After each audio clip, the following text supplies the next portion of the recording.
আজি রক্ত নিশি ভরে একিয়ে শুনি ওরে মুক্তি কোলাহল বন্দি শৃঙ্খলে কাহারা কারাবাসে মুক্তি হাসি হাসে টুটেছে ভয় বাধা স্বাধীন হিয়া তলে রক্ত নিশি ভরে।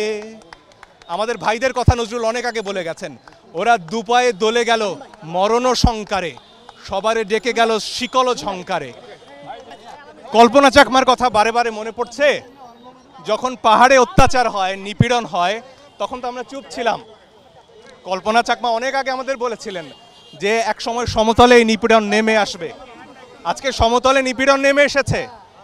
আমরা যারা এতদিন চুপ ছিলাম, আমাদের সন্তানদের, আমাদের ভাইদের রক্ত তা আমাদের সবার হাতে রয়েছে। আজকে এখান থেকে কোনো মিছিল শুরু করেননি, 5 জন 6 জন ছাত্রছাত্রী এসেছেন, বিশ্ববিদ্যালয়ের ছাত্রছাত্রী, মেধাবী ছাত্রছাত্রী, এদেশের সম্পদ তারা। শুধুমাত্র তারা ছাত্র, এই পরিচয়ে তাদের তুলে নেওয়া হয়েছে। একজন মানুষ যখন আক্রান্ত হন শুধু তার পরিচয়ের কারণে, তার কোনো কর্মকাণ্ডের জন্য নয়, সেটাকে জেনোসাইড বলে, ইংরেজিতে গণহত্যা বলা হয়। শুধু ছাত্র এই পরিচয়ে রাতের বেলা বাসা থেকে তুলে নেওয়া হবে, শুধু ছাত্র এর পরিচয়ে এখানে আসা মাত্রই তাদেরকে গ্রেফতার করা হবে, এ অন্যায়। সংযুক্ত আরব আমিরাতে আমাদের যে ভাইয়েরা গ্রেফতার হয়েছেন, তাদের ব্যাপারে নাকি সরকার বলেছেন ও দেশের আইন বড় কঠিন, তাই তাদের ব্যাপারে কিছু করার নেই। তাহলে বাংলাদেশের আইন কোথায়? আমার মত প্রকাশের অধিকার কোথায়? আমার সমাবেশের অধিকার কোথায়? আমার সংবিধান আজকে কোথায়? এই আমাদের প্রশ্ন।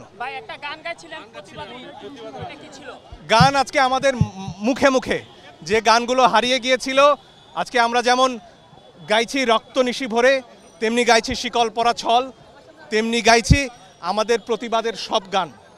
আজকে মুক্তিযুদ্ধের গানে যদি আমরা ফেরত যাই, সেখানে দেখব একই বঞ্চনার কথা এবং তার বিরুদ্ধে বাঙালির প্রতিবাদের কথা এসব গানে আছে। আমার সংস্কৃতি, আমার গান, আমার ঐতিহ্য, কেউ আমার মুখের ভাষা কেড়ে নিতে পারবে না।